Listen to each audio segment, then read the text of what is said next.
ಪ್ರಿಯ ವೀಕ್ಷಕರೇ, ಸುವರ್ಣ news ಸಾದರಪಡಿಸುವ mega fight ಕಾರ್ಯಕ್ರಮ ಒಟ್ಟಾರೆಯಾಗಿ 2013ನೇ ಚುನಾವಣೆ ಸಂದರ್ಭದಲ್ಲಿ ಬೇರೆ ಬೇರೆ ರಾಜಕೀಯ ಪಕ್ಷಗಳು ಅಧಿಕಾರಕ್ಕಾಗಿ ಮತದಾರರನ್ನ ಯಾವ ರೀತಿ ಓಲೈಸುತ್ತೆ, ಅದಕ್ಕಾಗಿ ರಾಜಕೀಯ ಪಕ್ಷಗಳ ನಡುವಿನ ಜಿದ್ದಾಜಿದ್ದಿಯೇ ಮೆಗಾ ಫೈಟ್.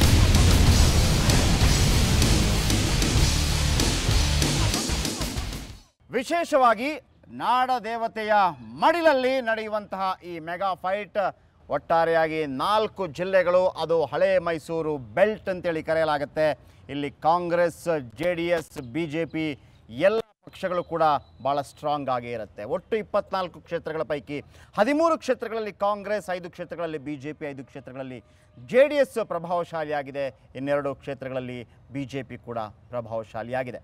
ಆದರೆ ಈ ಬಾರಿ ಚುನಾವಣೆಯಲ್ಲಿ ಮತದಾರ ಯಾರನ್ನು ಅಪ್ಕೋತಾನೆ?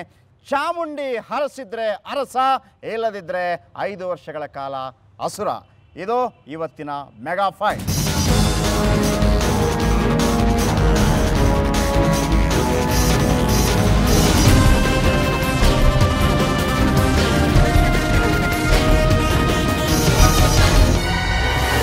ಮೊದಲಿಗೆ ಇವತ್ತಿನ ಕಾರ್ಯಕ್ರಮಕ್ಕೆ ನಾನು ವಿಶೇಷ ಆಹ್ವಾನಿತರನ್ನ ಕಾರ್ಯಕ್ರಮಕ್ಕೆ ಆಹ್ವಾನಿಸ್ತೇನೆ. ಮೊದಲಿಗೆ ತನ್ವೀರ್ ಸೇಠ್, ಕಾಂಗ್ರೆಸ್ ಮುಖಂಡರು, ನರಸಿಂಹರಾಜ ಕ್ಷೇತ್ರದ ಶಾಸಕರು ಕೂಡ ಅವರಿಗೆ ಕಾರ್ಯಕ್ರಮಕ್ಕೆ ಆತ್ಮೀಯವಾದಂಥ ಸ್ವಾಗತ. ಇನ್ನು JDSನಿಂದ ಕೃಷ್ಣರಾಜನಗರ ಶಾಸಕ SR ಮಹೇಶ್, ಸಾರಾ ಮಹೇಶ್ ಅವರಿಗೂ ಕೂಡ ಕಾರ್ಯಕ್ರಮಕ್ಕೆ ಆತ್ಮೀಯವಾದಂಥ ಸ್ವಾಗತ.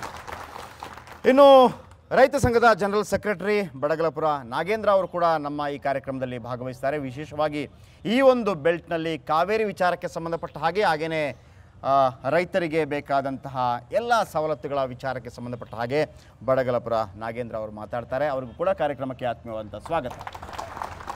ಹಾಗೆಯೇ BJPಯಿಂದ ಇನ್ನು ಕೆಲವೇ ಕ್ಷಣಗಳಲ್ಲಿ ರಾಮದಾಸ್ ಅವರು ಕಾರ್ಯಕ್ರಮಕ್ಕೆ ಆಗಮಿಸ್ಬೋದು. ಆದರೂ ಕೂಡ ಒಂದು ವೇಳೆ ಆಗಮಿಸದೆ ಇದ್ದರೂ ಕೂಡ BJPಯ ಎಲ್ರಿಗೂ ಕೂಡ ಆ ಒಂದು ಅವಕಾಶವನ್ನು ಕಲ್ಪಿಸ್ಕೊಡ್ತೇವೆ ನಾವು ಮಾತಾಡೋದಕ್ಕೆ.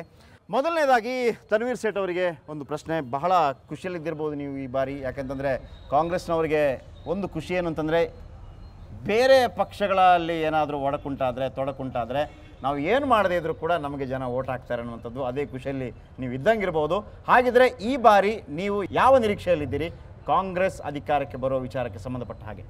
ಬಹುಶಃ ಕಳೆದ 5 ವರ್ಷಗಳ BJPಯ ಆಡಳಿತ ಒಂದು ರೀತಿಯಲ್ಲಿ ರಾಜ್ಯಕ್ಕೆ ಸಾಕಷ್ಟು ಬದಲಾವಣೆ ಆಗಬಹುದು ಅನ್ನೋ ನಿರೀಕ್ಷೆ ನನಸಾಗದೇ ಇರುವಂಥದ್ದು ರಾಜ್ಯದ ಉದ್ದಕ್ಕೂ ಇವತ್ತು ಜನ ಮಾತಾಡುವಂಥದ್ದಾಗಿದೆ.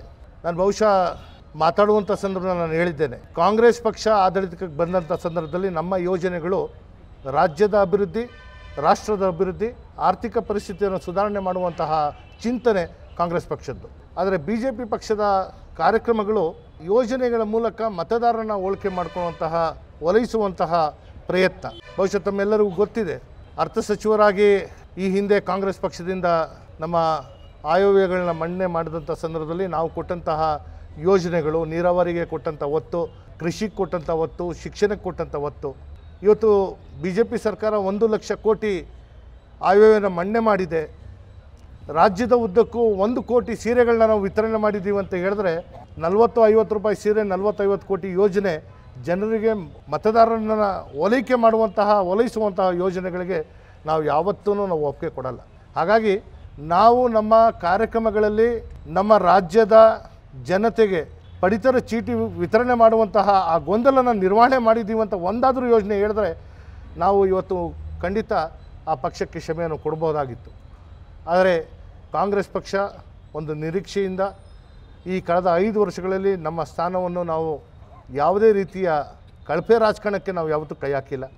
ನಮ್ಮ ತೂಕ ನಾವು ಉಳಿಸ್ಕೊಂಡು ಬಂದಿದ್ದೀವಿ. ಕಳಪೆ ರಾಜಕಾರಣ ಅಂತ ಹೇಳಿದ್ರೆ ರಾಜಕಾರಣಗಳು, ರಾಜ್ಯಸಭಾ ಚುನಾವಣೆಗಳು, MLC ಚುನಾವಣೆಗಳು ಬಂದಂಥ ಸಂದರ್ಭದಲ್ಲಿ ಯಾವ ಪಕ್ಷ ಯಾರ್ಯಾರ ಜೊತೆ ಮೈತ್ರಿ ಆಗಿದ್ರು ಅನ್ನೋದನ್ನು ನಾವು ಬಹಳ ಸ್ಪಷ್ಟ. ಅದಕ್ಕಿಂತ ಮೊದಲು ಕಾಂಗ್ರೆಸ್ ಪಕ್ಷಕ್ಕೆ ಕೂಡ ಅಂತ ಆಸೆ ಇತ್ತು. CP ಯೋಗೀಶ್ವರ್ ಅಂತವರನ್ನೆಲ್ಲ ಯಾರು ಆಪರೇಷನ್ ಕಮಲದ ಮೂಲಕ ಬೇರೆ ಪಕ್ಷಕ್ಕೆ ಹೋಗಿದ್ರು ಕರ್ಕೊಂಬರುವ ಎಲ್ಲ ಪ್ರಯತ್ನಗಳನ್ನು ಮಾಡಲಾಯಿತು. ಯಾವಾಗ ನಿಮಗೆ ಸ್ಥಳೀಯ ಸಂಸ್ಥೆ ಚುನಾವಣೆಗಳಲ್ಲಿ ಸ್ವಲ್ಪ ಹೆಚ್ಚಿನ ಮತಗಳು ಬಂತು, ಆಗ ನೀವು ಜಾಗೃತರಾದ್ರಿ. ಅಲ್ಲಿ ತನಕ ಕಾಂಗ್ರೆಸ್ಗೆ ಅಂತ ಗ್ಯಾರಂಟಿನೇ ಇರಲಿಲ್ಲ ಈ ಬಾರಿ ಅಧಿಕಾರದ ಹತ್ರ ಬರಬಹುದು ಕಾಂಗ್ರೆಸ್ ಅನ್ನುವಂಥದ್ದು. ಚುನಾವಣೆ ಅಂದಂಥ ಸಂದರ್ಭದಲ್ಲಿ ಮತದಾರರೇ ಈ ಚುನಾವಣೆಯ ಫಲಿತಾಂಶ ಕೊಡುವಂಥವ್ರು. ಸ್ಥಳೀಯ ಸಂಸ್ಥೆ ಚುನಾವಣೆ ನಿರೀಕ್ಷಿತವಾಗಿ ಬಂದಿಲ್ಲ ಅಂದ್ರೂ ಇವತ್ತು ನಾವು ಕಾಂಗ್ರೆಸ್ ಪಕ್ಷದಿಂದ ಸಿದ್ಧತೆ ಮಾಡಿರುವಂಥ ಪರಿಣಾಮವಾಗಿ ನಮಗೆ ಫಲಿತಾಂಶ ಬಂದಿದೆ. ನಾವು ಯಾವುದೇ ರೀತಿಯಲ್ಲೂ ಸ್ಥಳೀಯ ಸಂಸ್ಥೆಯ ಫಲಿತಾಂಶಗಳನ್ನ ನೋಡಿ ನಮ್ಮ ದಿಕ್ಕನ್ನು ಬದಲಾಯಿಸುವ ಪ್ರಯತ್ನ ನಾವು ಮಾಡಿಲ್ಲ. ನಿಮ್ಗೇನು ಗೊತ್ತಾ ತನ್ವೀರ್ ಸೇಠ್ ಅವರೇ, ಕಾಂಗ್ರೆಸ್ಗೆ ಮತ ಹಾಕೋದು ಕಾಂಗ್ರೆಸ್ ಬೇಕು ಅನ್ನೋ ಕಾರಣಕ್ಕಾಗಿ ಅಲ್ಲ, ಬೇರೆ ಅನಿವಾರ್ಯತೆ ಬೇರೆ ಪಕ್ಷಗಳೇ ಇಲ್ಲ ಇಲ್ಲಿ. ಹಾಗಾಗಿ ಕಾಂಗ್ರೆಸ್ ಮಾತ್ರ ಅವರಿಗೆ ಒಂದು ಬೇರೆ ಪಕ್ಷವಾಗಿ ಪರ್ಯಾಯವಾಗಿ ಕಾಣುತ್ತೆ. ಯಾವ ಸಾಧನೆ ಆಧಾರದ ಮೇಲೆ ನಿಮ್ಗೆ ಕೊಡಬೇಕು ಅನ್ನುವಂಥದ್ದು, ಒಂದು ವೇಳೆ ಜನತಾ ದಳ ಮಾಡಿದಂತಹ ಒಂದು ಹೋರಾಟಗಳು, ಅದು ವಿಧಾನಸಭೆ ಒಳಗಿರ್ಬೋದು ಹೊರಗಿರ್ಬೋದು, ಕಾಂಗ್ರೆಸ್ ಪಕ್ಷ ಯಾವತ್ತೂ ಮಾಡಿಲ್ಲ. ಬಹುಶಃ ನೀವು ಇಲ್ಲ ಇಲ್ಲಿ ಹೋರಾಟ ಯಾವ ಸ್ವರೂಪವನ್ನು ಪಡ್ಕೊಂಡಿತ್ತು ಅನ್ನೋದನ್ನು ಮಾತ್ರ ನಾವು ಹೇಳೋದಲ್ಲ. ಕಾರ್ಯಕ್ರಮಗಳನ್ನ ಇವತ್ತು ಗಣಿ ಹಗರಣಗಳಾಗಿರ್ಬೋದು ಅಥವಾ ಆದಂಥ ಅನೇಕ ಹಗರಣಗಳನ್ನ ಸದನದಲ್ಲಿ ನಾವು ಬೆಳಕು ಚೆಲ್ದಂಥ ಕೆಲಸ ಮಾಡಿದ್ದು ಕಾಂಗ್ರೆಸ್ ಪಕ್ಷ. ಇವತ್ತು ನಿಜ ಕುಮಾರಸ್ವಾಮಿ ಅವರು ಅಥವಾ ಸದನದಲ್ಲಿ ಮಾಡಿದಂತಹ ಕೆಲಸಗಳು ಅದನ್ನು ನಾನು ಯಾವುದೇ ರೀತಿಯಲ್ಲಿ ಪ್ರಶ್ನೆ ಮಾಡೋಕ್ಕೆ ಹೋಗಲ್ಲ. ಆಯಿತು, ಕಾಂಗ್ರೆಸ್ ಆಗಿದ್ರೆ ಈ ಬಾರಿ ಭ್ರಷ್ಟರಿಗೆ, ಗಣಿ ಹಗರಣದಲ್ಲಿ ಹೆಸರಿರುವವರಿಗೆ, ಲೋಕಾಯುಕ್ತದಲ್ಲಿ ಹೆಸರಿರುವವರಿಗೆ, ಕ್ರಿಮಿನಲ್ಸ್ಗಳಿಗೆ ಅಥವಾ ನಾಯಕರ ಮಕ್ಕಳಿಗೆ ಟಿಕೆಟ್ ಕೊಡೋದಿಲ್ಲ ಅನ್ನುವಂಥ ವಾಗ್ದಾನಕ್ಕೆ ಬದ್ಧವಾಗಿದೆಯಾ? ರಾಹುಲ್ ಗಾಂಧಿ ಒಂದು ಮಾತನ್ನು ಹೇಳಿದರು, 19 ಪಾಯಿಂಟಲ್ಲಿ 5 ಪಾಯಿಂಟ್ಗಳನ್ನು ಕೂಡ ಪಾಲಿಸಲಾಗಿಲ್ಲ ತನ್ವೀರ್ ಸೇಠ್ ಅವರೇ ಟಿಕೆಟ್ ಕೊಡುವಂಥ ಸಂದರ್ಭದಲ್ಲಿ. ಇನ್ನು ಯಾವುದು ಬಹಿರಂಗವಾಗಿ ಬಂದಿಲ್ವಲ್ಲ, ಚರ್ಚೆಗೆ ಅದಕ್ಕೆ ಆಸ್ಪದನೇ ಇಲ್ಲ. ಇವತ್ತು ನಾನು ಹೇಳುವಂಥದ್ದು ನಾಯಕರ ಮಕ್ಕಳು ಅಂತ ಹೇಳುವಂಥದ್ದು, ನಾವು ಚುನಾವಣಾ ಕಣಕ್ಕೆ ಇಳಿಸುವಂಥವ್ರು ಆಯ್ಕೆ ಆಗಿ ಬರಬೇಕು ಅನ್ನೋದೇ ನಮ್ಮ ಒಂದು ಆಸೆ ಇರುವಂಥದ್ದು. ಅದು ನಾಯಕರ ಮಗ ಆಗಿರ್ಬೋದು, ಇನ್ನೊಬ್ಬರ ಮಕ್ಕಳಾಗಿರ್ಬೋದು, ಅದು ಬೇರೆದಲ್ಲ. ಇಲ್ಲಿ ನಾನು ಹೇಳುವಂಥದ್ದು ಕಾರ್ಯಕ್ರಮಗಳಿಗೆ ಪಕ್ಷಕ್ಕೆ ನಿಷ್ಠವಾಗಿ ನಿಲ್ತ್ಕೋಬೇಕು. ಭ್ರಷ್ಟರಿಗೆ ನಾವು ಟಿಕೆಟ್ ಕೊಡಲ್ಲ ಅಂತ ಹೇಳಿದ್ವಿ. ಅದನ್ನು ಕಳೆದ ಸ್ಥಳೀಯ ಸಂಸ್ಥೆ ಚುನಾವಣೆಯಲ್ಲಿ ಭಾಳ ಸ್ಪಷ್ಟವಾಗಿ ಹೇಳಿದ್ದೀವಿ. ಆಪರೇಷನ್ ಕಮಲಕ್ಕೆ ತುರ್ತಾದಂಥ ಯಾರೇ ಆಗಿರ್ಬೋದು ಅವ್ರಿಗೆ ಟಿಕೆಟ್ ಕೊಡಲ್ಲ ಅಂತ ಹೇಳಿದ್ವಿ. ನಾವು ಬದ್ಧವಾಗಿದ್ವಿ. JDS ಅವರು ಬದ್ಧವಾಗಿರಲಿಲ್ಲ, BJP ಅವರು ಬದ್ಧವಾಗಿರಲಿಲ್ಲ. ಇಲ್ಲಿ ಭಾಳ ನೇರವಾಗಿ ಹೇಳಿದ್ದೀವಿ ನಾವು. ಕಾಂಗ್ರೆಸ್ ಪಕ್ಷ ಕೆಲವು ಸಿದ್ಧಾಂತಗಳ ಮೇಲೆ ರಾಜಕಾರಣ ಮಾಡುವಂಥದ್ದು. ಇಲ್ಲಿ ಭಾಳ ನೇರವಾಗಿ ಹೇಳ್ತೀನಿ. ಸೊ ಗಣಿ ಹಗರಣದಲ್ಲಿದ್ದವರಿಗೆ ಈ ಬಾರಿ ಟಿಕೆಟ್ ಕೊಡೋದಿಲ್ಲ, ಆಪರೇಷನ್ ಕಮಲಕ್ಕೆ ತುತ್ತ ಅವರಿಗೆ ಟಿಕೆಟ್ ಕೊಡೋದಿಲ್ಲ. ಇಲ್ಲ.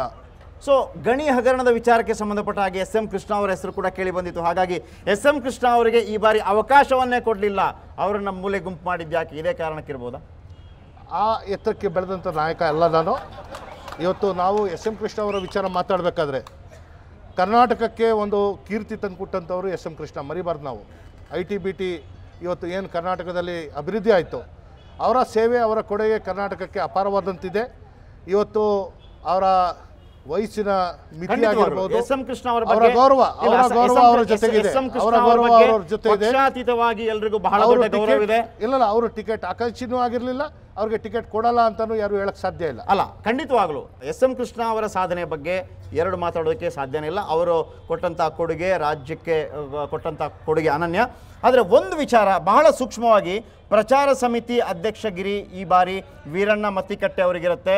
ವೈಸ್ ಚೇರ್ಮನ್ ಆಗಿ DK ಶಿವಕುಮಾರ್ ಅವರು ಇರ್ತಾರೆ. DK ಶಿವಕುಮಾರ್ ಅವರನ್ನ ಯಾವತ್ತೂ ಕೂಡ SM ಕೃಷ್ಣ ಅವರ ಶಿಷ್ಯ ಅಂತಲೇ ಕರೆಯಲಾಗುತ್ತೆ. ಆದರೆ ಅದೇ ಮುತ್ಸದ್ದಿ SM ಕೃಷ್ಣ ಅವರು ಆ ಒಂದು ಪ್ರಚಾರ ಸಮಿತಿಯಲ್ಲಿ ಸದಸ್ಯರಾಗಿ ಬರ್ತಾರೆ.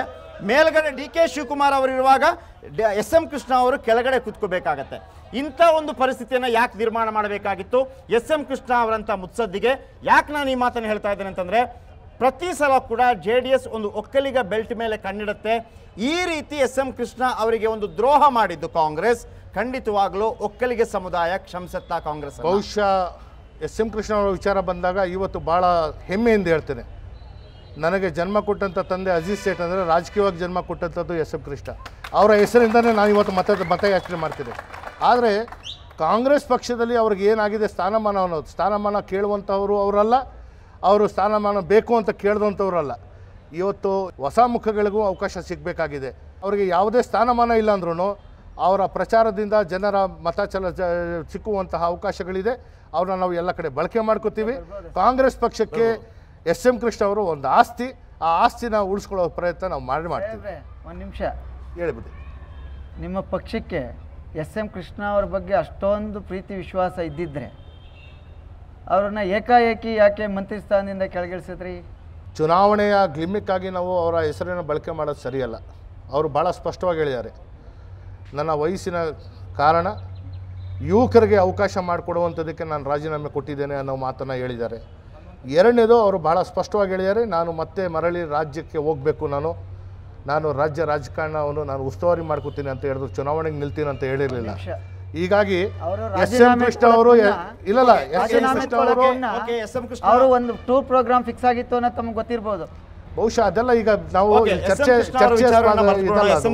ವಿಚಾರಕ್ಕೆ ಸಂಬಂಧಪಟ್ಟ ಹಾಗೆ ನಾವು ಕಾಂಗ್ರೆಸ್ ಅವರನ್ನೇ ಕೇಳಬೇಕಾಗತ್ತೆ ಹೆಚ್ಚೆಚ್ಚು ಪ್ರಶ್ನೆಗಳನ್ನ. ಯಾಕೆ ನನ್ನ ಮನೆ ವಿಚಾರ ನನ್ ಬಿಡಿ, ಅದು ಖಂಡಿತವಾಗ್ಲೂ ಅವರನ್ನೇ ಕೇಳಬೇಕಾಗತ್ತೆ.